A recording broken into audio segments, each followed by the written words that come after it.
வணக்கம் ஃப்ரெண்ட்ஸ். ஐயனா துணை சீரியலில் என்ன எபிசோடில் என்ன நடக்குதுன்னு பார்க்கலாம் வாங்க. பல்லவன் பண்ண வேலையால் வீட்டில் எல்லாருமே அதிர்ச்சியில் இருக்க சேரன் ரொம்பவும் இடிஞ்சு போய் உட்கார்ந்துருக்காரு. டக்குன்னு ஞாபகம் வந்தவரா சோழனை பார்த்து, ஏண்டா போலீஸ் வர்றதுக்கு முன்னாடியே நீ அவனை லாட்ஜில் பார்த்தேன்னு சொன்னேல்ல, அப்பவே அவனை 4 போடு போட்டு வீட்டுக்கு இழுத்துட்டு வர வேண்டியதுதானேடா அப்படின்னு பரிதவிப்பா கேட்குறாரு. அண்ணே, அவன் மட்டும்தான் வர்றான்னு நினைச்சேன்னு, அப்புறம் பார்த்தா பின்னாடியே அந்த பொண்ணு வருது. ஏற்கனவே அந்த பொண்ணால எவ்வளோ பெரிய பிரச்சனையாச்சு, அதுதான் யோசிச்சேன். அவன் பாட்டுக்கு அந்த பொண்ணை கூட்டிக்கிட்டு கேஷுவலா லாஜுக்குள்ள போறான்னு, இது பல்லவனாங்கிற அதிர்ச்சியில் அப்படியே உறைஞ்சு போய் நின்னுட்டேன் அப்படின்னு சோழன் சொல்ல, அப்பவே நீ அவனை பார்த்து இழுத்துட்டு வந்திருந்தேன்னா இப்படி போலீஸ் கேஸ் ஆகாம இருந்திருக்கும்லடா அப்படிங்கிறாரு சேரன். அண்ணே, போலீஸ் வரும்னு எனக்கு எப்படின்னே தெரியும். அது பல்லவன் தானா இல்ல பல்லவன் மாதிரி தெரியுதான்னு குழப்பத்திலேயே இருந்தேன்னே நானு. ஒருவேளை நீ அந்த இடத்துல இருந்தாலும் உனக்கு அது நம்ம பல்லவன் தானான்னு சந்தேகம் வந்திருக்குன்னு அப்படின்னு சோழன் சொல்ல, அடுத்து என்ன சொல்றது என்ன கேட்கறதுன்னு தெரியாம சேரன் அப்படியே உட்கார்ந்துருக்காரு. அப்போ பாண்டியோட மொபைல் ரிங்காக அவர் எடுத்து பார்க்க அவரையே பார்க்குறாரு சோழன். அவரோட முகத்துல லைட்டா வெளிச்சம் வர, போடா போ, அதுதான் அழைப்பு வந்துருச்சுல்ல, போய் பேசு போ. எவன் எக்கேடு கெட்டு போனா உனக்கு என்ன? உனக்கு ஃபோன் பேசணும், ஜாலியா இருக்கணும். மிச்ச நேரம் இருந்ததுன்னா அதுல எல்லாத்துக்கும் நான் தான் குறை சொல்லணும். போடா போ அப்படின்னு சோழன் கத்திட்டு இருக்க, சோழன் அப்படின்னு நிலா கூப்பிட, போடா அப்படின்னு எரிச்சலோட வெளியே போயிடுறாரு பாண்டி. பாண்டி வெளியே போயிட, உங்க வாய் சும்மாவே இருக்காதான்னு நிலா கேட்க, அதானே, அவன் பேசும்போது யாரும் கேட்காதீங்க, எல்லாரும் என்னையவே கேளுங்க அப்படின்னு சோழன் சொல்ல, என்ன இவர்கிட்ட பேசுறது போ அப்படின்னு நிலாவும் அமைதியாயிட சேரன் இடிஞ்சு போய் அப்படியே தான் உட்கார்ந்துருக்காரு. வெளியே வர்ற பாண்டி கால் அட்டன் பண்ண, பாண்டி அப்படின்னு கூப்பிடுறாங்க வானதி. சொல்லு வானதின்னு அவர் சொல்ல, எங்க இருக்க பாண்டின்னு ஆர்வமா கேக்குறாங்க வானதி. அவ்வளவுதான், முடிஞ்சது தொலைஞ்சதுன்னு நம்மளாம் எதிர்பார்த்துட்டு இருக்க மறுபடியும் ஃபெவிகால் இல்லாம 2 பேரும் ஒட்டிக்கிறாங்க. வீட்டுல தான் வானதிங்கிறாரு பாண்டி. என்ன ஒரு மாதிரியா பேசுறேன்னு வானதி கேட்க, ஒன்னும் இல்ல வானதி அப்படிங்கிறாரு பாண்டி. நான் அன்பிளாக் பண்ணிட்டேன் பாத்தியா அப்படின்னு வானதி கேட்க, உன்னோட இதுல டிக்கு காட்டுச்சு பார்த்தேங்கிறாரு பாண்டி. அமைதிப்படையில சத்யராஜ் சொல்ற மாதிரி வேணும்னா கட்டங்கட்டி இசு, வேணான்னா கட்டங்கட்டி உசுங்கிற மாதிரி பிளாக் அன்பிளாக் அன்பிளாக் பிளாக் அப்படின்னு போனை வச்சு நிறைய பேர் வித்து காட்டிக்கிட்டு இருக்காங்க. பாத்தியா, நான் மறுபடியும் உங்ககிட்ட பேச ஆரம்பிச்சிட்டேன் பாண்டி அப்படின்னு வானதி பயங்கர ஆர்வமா சொல்ல, தெரியுது வானதி சொல்லுங்கிறாரு. ஆனா வானதி எதிர்பார்த்த உற்சாகம் ஒரு குரல்ல இல்லைன்னதுமே வானதி முகத்தை சுருக்கிக்கிட்டு, என்ன இவ்வளவு சாதாரணமா சொல்ற நீ? இத்தனை நாளைக்கு அப்புறம் நான் இப்போ உங்ககிட்ட பேசுறேன், உனக்கு அதை நினைச்சு சந்தோஷமே கிடையாதா அப்படின்னு மெதுவா 7:30 ஆரம்பிக்கிறாங்க வானதி. சந்தோஷம் தாண்டின்னு பாண்டி சொல்ல, அதையே இவ்வளவு அழுத்துக்கிட்டு சொல்ற அப்படின்னு வானதி கேட்க, இவர் சலிப்போட முகத்து தருவிட்டு, அப்படிலாம் இல்லடிங்கிறாரு. அதான் உன் பேச்சிலேயே தெரியுதே, நான் பேசலன்னு தெரிஞ்சதும் நீயா தேடி தேடி வருவ. வீட்டுக்கு வந்து பேசுன்னு பெரிய பெரிய டிராமாலாம் பண்ண. சரி, நானே பேசலான்னு நினைச்சு கால் பண்ணா நீ இப்படி ஆர்வமே இல்லாம பேசுற அப்படின்னு வானதி கேட்க, வானதி படுத்தாத அப்படின்னு பாண்டி சொல்ல, அவ்வளவுதான். படுத்துறனா? நான் என்ன உன்னை படுத்துற? எனக்கு தெரியும் பாண்டி, நீ இப்படிதான், எனக்கு நல்லாவே தெரியும். இதனாலதான் நான் உன்கிட்ட பேசாமையே இருந்தேன். நான் எவ்வளவு நாள் பேசாம இருந்தாலும் நீ மாற போறதே இல்ல. உனக்கு என் மேல மரியாதை இல்ல, லவ் இல்ல, அன்பு இல்ல, எதுவுமே இல்லைன்னு அடுக்கிக்கிட்டே போறாங்க வானதி. அப்படிலாம் இல்லடி, இங்க வேற ஒரு பிரச்சனைங்கிறாரு பாண்டி. என்ன பிரச்சனை அப்படின்னு வானதி கேட்க, பெருமூச்சு விடுற பாண்டி, அதை விடு, அதை பத்தி பேச வேண்டாங்கிறாரு. நீ எப்படி இருக்கன்னு கேட்க பயங்கர கோவத்துக்கு போற வானதி, மண்ணாங்கட்டி மாதிரி இருக்கேன், நீ போனை வை போ அப்படின்னு அவங்க காலை கட் பண்ணிட, ஏய் வானதி வானதி வானதி அப்படின்னு கட்டான போன்ல கதறிக்கிட்டு இருக்காரு பாண்டி. கங்க்ராட்ஸ் பாண்டி, இனிமே கடவுளே நினைச்சா கூட உங்களை காப்பாற்ற முடியாது. முடிஞ்சு போன விஷயத்துக்கு நீங்க தான் உயிர் கொடுத்தீங்க. இப்ப வானதி இனிமே உயிரை எடுக்க தொடங்குவாங்க. என்ஜாய் என்ஜாமி, வாங்க வாங்க ஒன்னாகின்லாம் இல்லாம தனியா தான் நீங்க இந்த கஷ்டத்தை அனுபவிச்சாகணும். வானதி மறுபடி போனை காதுல வைக்க, ஏய் கோச்சுக்காதடி, சாரி இப்ப சொல்லுங்கிறாரு அவரு. உன் சாரி ஒண்ணு எனக்கு தேவையில்லை, ஏதோ பிரச்சனைன்னு சொல்ற. சரி என்னன்னு கேட்டா அதை பத்தி பேச வேணான்னு சொல்ற. தப்பு பண்ணினது நீயா நானா? கெஞ்சி கேட்டியன்னு உன்னை மதிச்சு கால் பண்ணா நீ எப்படி பேசுற பாத்தியா? உனக்கு ஏன் தான் கால் பண்ணணும்னு இருக்கு. போனை வைக்கிறேன் போ அப்படின்னு வானதி சொல்ல, வானதி அப்படின்னு கூப்பிடுறாரு பாண்டி. அதுக்குள்ள கால் கட்டாயிட இவரும் காதுல இருந்து போன் எடுத்து பார்த்துட்டு, ஷோ இவ வேறன்னு புலம்புறாரு. மறுபடியும் அந்த லூசுக்கு இந்த லூசே போன் பண்ண வானதி லூசு கால் அட்டன் பண்ணி காதுல வைக்குது. இப்ப எதுக்கு கால் பண்றேன்னு வானதி கேட்க, வானதி இங்க பல்லவனால ஒரு பிரச்சனைமா, என்ன ஏதுன்னு உனக்கு நான் அப்புறமா சொல்றேன், நீ சாப்பிட்டியான்னு கேக்குறாரு பாண்டி. சாப்பிட்டேன் அப்படின்னு வானதி சொல்ல, ஓகே அன்பிளாக் எல்லாம் பண்ண மாட்டேன்னு நினைச்சேன், ஒரு வழியா பண்ணிட்டேங்கிறாரு பாண்டி. அன்பிளாக் பண்ணி என்ன பிரயோஜனம், நீ அதே மாதிரி தானே இருக்க அப்படின்னு வானதி சொல்ல, ஏய் அப்படி இல்லடி, இங்க எல்லாருமே வேற மனநிலையில இருக்கோம், நீ மறுபடியும் பேசுறத நினைச்சு என்னால சந்தோஷம் கூட பட முடியல இப்ப, சாரிங்கிறாரு பாண்டி. அடுத்து வானதி கொஞ்சம் கன்வின்ஸ் ஆகி ஏதேதோ பேசிட்டு இருக்க, இவரும் கடலை போட்டுக்கிட்டே இருக்காரு. இங்க சேரன் அப்பப்ப அழுது அப்பப்ப கண்ணை தொடச்சு அப்பப்ப நொந்து நூடுல்ஸ் ஆயிட்டு இருக்காரு.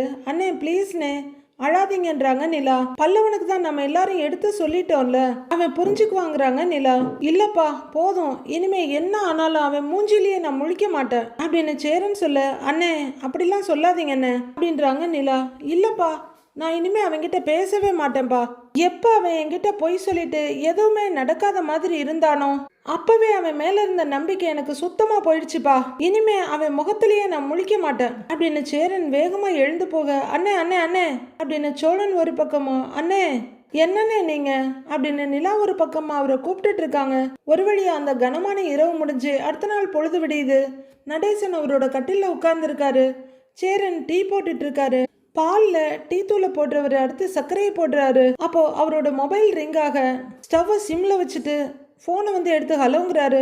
அனீஷ் வேலையை ஆரம்பிச்சிருங்க, 10 நிமிஷத்துல வந்துடுறேன்னு அவர் சொல்லிட்டு இருக்க பல்லவன் மெதுவா அவர் பக்கத்துக்கு வர்றாரு.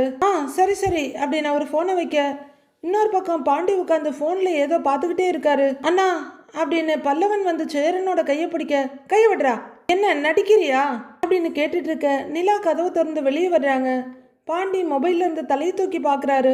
அண்ணே அப்படின்னு பல்லவன் கூப்பிட, இங்க பாரு, உன் வாயால என்ன அண்ணன்னு கூப்பிடாத, நான் உனக்கு அண்ணனும் கிடையாது ஒரு மண்ணும் கிடையாது, இனிமே நீ உன் இஷ்டப்படி இந்த வீட்டுல இருக்கலாம்ப்பா, உன்னை ஒரு வார்த்தை கூட நான் கேட்க மாட்டேன், யார் கூட வேணா எங்க வேணா போலாம், என்ன வேணா பண்ணலாம், யாரும் கேட்க மாட்டோம் அப்படின்னு சேரன் சிடுசிடுக்க குளிச்சுட்டு துண்டக்காய போடுறதுக்காக வர்ற நிலா அங்க நின்று பார்த்துட்டு இருக்காங்க. பல்லவன் ஒருத்தரையா மாறி மாறி பார்க்க, அண்ணே விடுங்கன்னுங்கிறாங்க நிலா. இல்லப்பா நான் நேத்து சொன்னதுதான், இனிமே இவங்கிட்ட எக்காரணத்தை கொண்டு நான் பேசவே மாட்டேன், என் கண்ணு முன்னாடி இவனை நிக்க வேண்டான்னு சொல்லு அப்படின்னு சேரன் நிலா கிட்ட சொல்ல, நான் எப்படின்னா சொல்றதுங்கிற மாதிரி பார்த்துட்டு இருக்காங்க நிலா. பல்லவன் பரிதவிப்போட பார்த்துட்டு இருக்காரு. அப்புறம் இவர்கிட்ட இன்னொரு விஷயத்தையும் சொல்லிடு, பேச மாட்டேன்னு சொல்லிட்டாரு, நமக்கு தேவையானதெல்லாம் செய்வாரா மாட்டாரான்னு யோசிக்க வேணாம், சந்தேகப்பட வேணான்னு சொல்லு, எப்பவும் போல இவருக்கு கொடுக்குற பாக்கெட் மணி, அப்புறம் இந்த காலேஜ் ஃபீஸ் டேர்ம் ஃபீஸ் இவன் பொய் சொல்லி வாங்குற காசு எல்லாமே இவன் கேட்கிறபடி வந்துடும்னு சொல்லு, இனிமே எந்த கவலையும் இல்லாம சார் தைரியமா என்ன தப்ப வேணாலும் பண்ணலாம், ஆனா இங்க பாருப்பா ஒன்னு மட்டும் சொல்லிடு, இனிமே இவன் என்கிட்ட ஒரு வார்த்தை கூட பேசக்கூடாது, என் மூஞ்சில கூட முழிக்க கூடாதுன்னு சொல்லிடு அப்படின்னு சேரன் அவரோட இயல்புக்கு மாறா புரிஞ்சு தள்ளிட்டு போய்கிட்டே இருக்காரு. அண்ணே அப்படின்னு எழும்பாத குரல்ல பல்லவன் கூப்பிட்டு இருக்க, காலேஜுக்கு படிக்க அனுப்புனா அப்படின்னு திட்டிக்கிட்டே போயிட்டு இருக்காரு. அவரு கிச்சனுக்கு வந்து கோவத்துல இங்கேயும் அங்கேயும் பார்த்துட்டு இருக்காரு. சேரனால எதுவும் செய்ய முடியல. இப்பதான் மிஸ்டர் பல்லவன் லைட்டா அழ ஆரம்பிக்கிறாரு. நிலா பக்கத்துல வந்து பல்லவனோட கையை பிடிச்சிட்டு, பல்லவா அழாதடா எல்லாம் சரியாயிடுன்னு சொல்லிட்டு கண்ணை தொடச்சு விட கையெடுக்கிறாங்க. அவரு கையை தட்டி விட்டுட்டு போயிட்டு இருக்காரு. டேய் பல்லவா அப்படின்னு போறவனை கூப்பிட்டு இருக்க தலைவர் நேர ரூம்குள்ள போயிடுறாரு.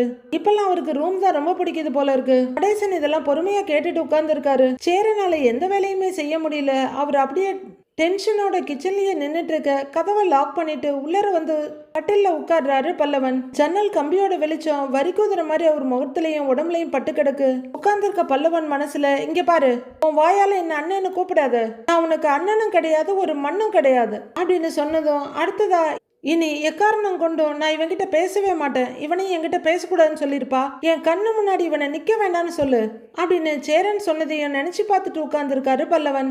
சோழன் அவரோட காரை கழுவி தொடச்சிட்டு இருக்க பாண்டி வண்டி சாவி எடுத்துட்டு வர்றாரு. அவரு வண்டி கவருக்குள்ள ஒர்க் ஷாப் சாவியை வைக்க, டேய் பாண்டின்னு கூப்பிட முன்ன திரும்புறாரு. பல்லவன் எங்கடா அப்படின்னு கேட்க, உள்ளர ரூம்ல தாண்டா இருப்பாங்கிறாரு அவரு. அப்போ சேரன் டீ எடுத்துட்டு வர்றாரு. அப்பா இந்தாங்கப்பான்னு நீட்ட அவரு வாங்கிக்கிறாரு. நிலா துண்டை காய போட்டு இந்த பக்கமா வர, நிலா அடுத்து வேலைக்கு என்னப்பா பண்ண போறேன்னு கேக்குறாரு அவரு. தெரியலன்னுங்கிறாங்க நிலா. இங்க பாருப்பா, வேலையை திடீர்னு விட்டுட்டோமேன்னு நீ பதட்டத்துல எதையும் யோசிக்காதப்பா, உன் திறமைக்கு பெரிய பெரிய கம்பெனில நல்ல வேலையே கிடைக்குங்கிறாரு சேரன். காரை தொடச்சிட்டு இருந்த சோழன், அண்ணே வேலை என்னன்னே வேலை, அவங்க நினைச்சா ஓனரே ஆகலாம் அப்படின்னு சொல்லிக்கிட்டே அங்க வர, ஓனரா அப்படின்னு நிலாவையும் சோழனையும் மாறி மாறி பாக்குறாரு சேரன். நடேசனும் என்ன சொல்றான் இவன்னு பாக்குறாரு. சாவியை போட்டு பாண்டி கூட சாவி எடுத்துக்கிட்டு புரியலடான்னு வந்து நிக்கிறாரு. டேய் ஆமாண்டா, அவங்க கூட வேலை பார்க்குற பொண்ணு பேரு திவ்யா. அவங்களும் அவங்க ஃப்ரெண்ட்ஸும் சேர்ந்து கன்ஸ்ட்ரக்ஷன் கம்பெனி ஆரம்பிக்க போறாங்களாம். நிலாவை அதுல ஜாயின் பண்ண சொல்லி அவங்க கேட்டுட்டு இருக்காங்க.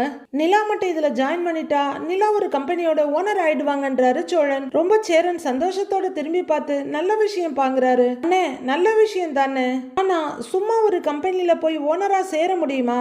கம்பெனிக்கு முதலீடா 5 லட்சம் கேக்குறாங்க அப்படின்னு சோழன் சொல்ல சேரனும் கொஞ்சம் திக்குன்னு பாக்குறாரு. 5 லட்சமான திகைப்போட கேக்குறாரு பாண்டி. ஆமாண்டா, நானும் அப்படிதான் ஷாக் ஆனேன். ஆனா அவங்க ஆளுக்கு 5 லட்சம் போட்டுதான் கம்பெனியை ஆரம்பிக்க போறாங்களாம். நிலாவை ரொம்ப வற்புறுத்தி கூப்பிட்டாங்க. அவங்க யோசிச்சு சொல்றேன்னு சொல்லியிருக்காங்க அப்படின்னு சோழன் சொல்றாரு. நீ எதுக்குப்பா அப்படிலாம் சொல்லிட்டு வந்த? சரின்னு சொல்லிட்டு வர வேண்டியதுதானேங்கிறாரு சேரன். அது எப்படின்னு? 5 லட்சம் என்ன சின்ன அமௌண்டா? எனக்கு இது சரி வருமானு தெரியல, அதான் யோசிச்சு சொல்றேன்னு சொல்லியிருக்கேன் அப்படின்றாங்க நிலா. ஏய் ஏண்டா சோழா, நாமெல்லாம் சேர்ந்து ஒரு 5 லட்ச ரூபாய் ஏற்பாடு பண்ணி தர முடியாதா என்ன அப்படின்னு சேரன் பட்டுன்னு கேட்டுட ஐயோன்னு பாக்குறாங்க நிலா. அண்ணே யார்கிட்ட கேட்கலாம்னு தான் நானும் யோசிச்சுட்டே இருந்தேன் அப்படின்னு சோழன் சொல்ல எனக்கு தெரிஞ்ச சில பேர்கிட்ட கேட்டு பார்க்கலாங்கிறாரு பாண்டி. நிலாவுக்கு ரொம்ப கஷ்டமா போயிடுது. சோச்சோ பாண்டி அதெல்லாம் வேண்டாங்கிறாங்க. நீங்க கடையை இப்பதான் வச்சு செட்டில் ஆயிருக்கீங்க, தேவையில்லாத எனக்காக கடன்லாம் வாங்க வேண்டாம் அப்படின்னு நிலா கொஞ்சம் சங்கடத்தோட சொல்ல என்னங்க நீங்களும் சொந்தமா ஒரு பிசினஸ் ஆரம்பிச்சிட்டா அது எல்லாருக்கும் நல்லது தானேங்கிறாரு பாண்டி. அப்படி சொல்றா பாண்டி. சரி இப்ப பணத்துக்கு என்ன பண்ண போறோங்கிறாரு சோழன். சோழன் ஏதேதோ சில வழிகள் எல்லாம் சொல்லிட்டு இருக்காரு. நிலா அதெல்லாம் ஒண்ணு வேணான்னு மறுத்து பேசிட்டு இருக்காங்க. அடுத்து சோழன் பாண்டின்னு அவங்கவுங்களுக்கு தெரிஞ்ச ஐடியாக்களை சொல்லிட்டு இருக்க. அதெல்லாம் ஒன்றும் வேண்டாம் பார்த்துக்கலாங்கிற மாதிரி சொல்லிட்டு இருக்காங்க நிலா. எல்லாரும் மாற்றி மாற்றி டிஸ்கஷன் பண்ணிக்கிட்டே இருக்க. பேசாம இந்த வீட்டு பத்திரத்தை வச்சு காசு வாங்கிடுவோமாங்கிறாரு பாண்டி. ஏய் பாண்டி சூப்பர் ஐடியாடா, செம்ம ஐடியாங்கிறாரு சோழன். ஏங்க அப்படின்னு நிலா பதற. அண்ணே இது செம்ம யோசனையா இருக்குல்லன்னுங்கிறாரு சோழன். அப்படின்னு தலையாற்ற சேரன் அப்படியே நடேசன் பக்கம் திரும்புறாரு. அப்பா வீட்டை அடமானம் வைக்கிறதுக்கு உங்களுக்கு ஓகேவாப்பா அப்படின்னு சேரன் மெதுவா கேட்க அவர் ஒரு சிரிப்பு சிரிச்சிட்டு டேய் இது என்னடா கேள்வி? நிலாவுக்கு ஒரு நல்லது நடக்குதுன்னா வீட்டை வைக்கிறதுல தப்பே கிடையாது, தாராளமா வைக்கலான்னு அவர் சொல்லிட நிலா என்னடா இதுன்னு ரொம்ப தவிப்பா பார்க்க சந்தோஷமா சரின்னு தலையாட்டுறாரு சேரன். வானதி நல்லா நீட்டா குளிச்சு புது ட்ரெஸ் எல்லாம் போட்டுக்கிட்டு ஷால் அப்படியே கையில சுத்திக்கிட்டு ஜெகஜோதியா வந்துட்டு இருக்காங்க. அப்புறம் என்ன வீட்டை வச்சு பணத்தை வாங்கிடுவோம் அப்படின்னு சோழன் சொல்லிட்டு இருக்க வானதி அங்க வந்து நிக்கிறாங்க. அதெல்லாம் ஒன்றும் வேணாம் சோழன் சும்மா இருங்கன்றாங்க நிலா. அட நீங்க என்னங்க சும்மா இருங்கன்னு சோழன் சொல்லிட்டு இருக்க. வீட்டை எங்க வைக்க போறீங்கன்னு ஒரு வாய்ஸ் கேக்குது. திரும்பி பார்க்க அங்க வானதி நிக்கிறாங்க. அது வீட்டை அப்படியே பேத்து உன் தலையில வைக்கிறோம், தூக்கிட்டு போறியா அப்படின்னு கிண்டலா கேக்குறாரு சோழன். போங்க அப்படின்னு செல்லமா கோவப்படுறாங்க வானதி. சும்மா இருடாங்கிறாரு பாண்டி. அட என்னடா இவ்வளவு வேகமா பறிஞ்சுக்கிட்டு வர்ற அப்படின்னு ஆச்சரியமா சோழன் பார்க்க வாங்க வானதிங்கிறாங்க நிலா. இப்பதான் வானதியோட முகத்துல ஈன்னு ஒரு புன்னகை வர வாப்பாங்கிறாரு சேரனும். தலையாட்டுறாரு அவங்க. என்ன இப்ப வந்திருக்கன்றாரு பாண்டி. சும்மா உன்னை பார்க்கலான்னு வந்தேன், ஏன் வரக்கூடாதா அப்படின்னு வானதி கேட்க அப்படிலாம் இல்லைன்னு சொல்லிட்டு இருக்காரு பாண்டி. ஹலோ ஹலோ இருடா, விட்டா டாபிக்கை மாற்றி அப்படியே போய்கிட்டே இருப்பீங்களே, உங்கள் காதல் எல்லாம் அப்புறமா கண்டினியூ பண்ணுங்க, இந்த விஷயத்த முதல்ல முடிப்போங்கிறாரு சோழன். நமக்கு இம்பார்ட்டன்ஸ் கிடைச்சா அதை யாராலையும் பொறுத்துக்க முடியாதே, உடனே டாபிக்கை மாற்றி வரிஞ்சு கட்டிட்டு வந்துருவாங்களேன்னு எரிச்சலோட பார்க்குறாங்க வானதி. அப்போ இந்த வீட்டை வைக்கிறதுல எல்லாருக்கும் ஓகே அப்படித்தானே அப்படின்னு சோழன் கேட்க ஆமாண்டா எல்லாருக்குமே சம்மதம் தாங்கிறாரு சேரன். அண்ணே நீங்களுமா? அந்த அளவுக்கெல்லாம் ரிஸ்க் எடுக்க வேண்டான்னு அப்படின்னு நிலா சொல்லிட்டு இருக்க. ஏம்மா இந்த வீட்டுக்கு நீ வந்ததுக்கு அப்புறம் தான் இந்த வீடு வீடாவே இருக்கு, உனக்காக இந்த வீட்டை வைக்கிறதுல ஒரு தப்பும் கிடையாதுன்னு நடேசன் சொல்லிட்டு இருக்க. அவரை எரிக்கிற மாதிரி முறைச்சிட்டு இருக்காங்க வானதி. தாராளமா வைக்கலான்னு முடிச்சிட்டாரு அவரு. இந்த வீட்டை அடமானம் வைக்கிறதுக்கான வேலையை பாருங்க அப்படின்னு நடேசன் சொல்ல சரிப்பான்னு தலையாட்டுறாரு சேரன். யோ நடேசா, உன் வாழ்க்கையில இப்பதான் நீ உருப்படியா பேசியிருக்க அப்படின்னு சோழன் சொல்லு. ஆமா உன்னோட சர்டிபிகேட்டை வாங்கி வச்சுதான் நான் ஃப்ரேம் போட்டு எனக்கு தலைக்கடியில வச்சுக்க போறேன் போடா அப்படிங்கிற மாதிரி ஒரு பார்வை பார்த்துட்டு திரும்பிக்கிறாரு அவரு. கொஞ்சம் குழப்பமா பார்த்துட்டு இருக்க வானதி பாதியில வந்து ஜாயின் பண்ணதுனால எனக்கு எதுவுமே புரியல, என்ன பாண்டி நடக்குது அப்படின்னு கேட்க அது ஒன்றும் இல்லைன்னு அவர் ஆரம்பிக்கிறாரு. டே டே டே டே டே இருடா, நீ ரொம்ப பெருசா சொல்லுவ, நானே கரெக்டா சொல்றேன் அப்படிங்கிற சோழன் வானதி பக்கம் திரும்பி அது ஒன்றும் இல்ல, நிலா புதுசா பிசினஸ் ஆரம்பிக்க போறாங்க, அதுக்கு 5 லட்சம் முதலீடு தேவைப்படுது, ஸோ இந்த வீட்டை அடமானம் வச்சு ஜஸ்ட் நவ் நாங்கெல்லாம் டிசைட் பண்ணியிருக்கோம், கான்வர்சேஷனோட கிளைமேக்ஸ்ல நீ வந்துட்ட, அதனாலதான் உனக்கு ஒன்றும் புரியல, இப்பவாவது நான் சொல்றது விளங்குதா அப்படின்னு பெரிய ப்ரொஃபசர் ரேஞ்சுக்கு கேட்டுட்டு இருக்காரு சோழன். புரியுது புரியுது அப்படின்றாங்க வானதி. அது அப்படியே புரிஞ்சதாவே வச்சுக்கோ அப்படின்னு சோழன் திரும்பிக்கிறாரு. ஐயோ, நான் ஒருத்தன் உன்னை வாசல்ல நிக்க வச்சே பேசிட்டு இருக்கேன், உள்ளர வாப்பா, உனக்கு டீ போட்டு தரேன் வா அப்படின்னு சேரன் உள்ளர போக வானதியும் சந்தோஷமா உள்ளர போறாங்க. எங்கடா வானதி பூகம்பமா வெடிக்க பாறாங்கன்னு பார்த்தா நல்ல வேலையா புஸ்வானமா முடிச்சிட்டாங்க. இல்ல அவங்க துணியெல்லாம் வெளியே காய போட்டுட்டு இருக்க கையில காஃபி டம்ளரோட வானதி அங்க வர்றாங்க. என்னக்கா துணி காய போட்டுட்டு இருக்கீங்களா அப்படின்னு வானதி கேட்க, இல்ல கிரிக்கெட் விளையாடிட்டு இருக்கேன்றாங்க நிலா கிண்டலா. நக்கல் பண்றீங்க பாத்தீங்களா அப்படின்னு வானதி கேட்க, சிரிக்கிற நிலா சும்மா விளையாட்டுக்குன்றாங்க. நிலா துவைச்சிட்டு இருந்த துணியெல்லாம் அலசி கொண்டு வந்திருக்காங்க. அதை புளிஞ்சு உதறிக்கிட்டு இருக்க காஞ்சிட்டு இருந்த துணியை பாக்குற வானதியோட மைண்ட்ல சோழன் சொன்னது ஞாபகம் வருது. நிலா புதுசா பிசினஸ் ஆரம்பிக்க போறாங்க, அதுக்கு 5 லட்சம் முதலீடு தேவைப்படுது. ஸோ இந்த வீட்டை அடமானம் வச்சு அவங்களுக்கு தேவையான பணத்தை கொடுக்கலான்னு ஜஸ்ட் நோ நாங்களாம் டிஸ்கஸ் பண்ணிட்டு இருந்தோம் அப்படின்னு சோழன் சொன்னதை நினைக்கிற வானதிக்கு அடுத்து நடேசன் சொன்னது மைண்ட்ல வருது.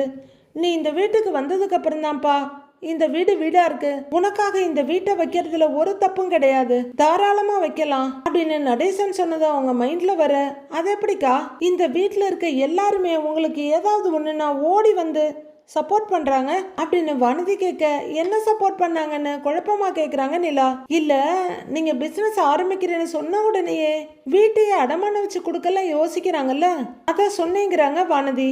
ஓ அத சொல்றீங்களா? எங்க அவங்க என் பேச்ச கேக்குறாங்க, வேணான்னு சொன்னா கேட்க மாட்டேங்கிறாங்க.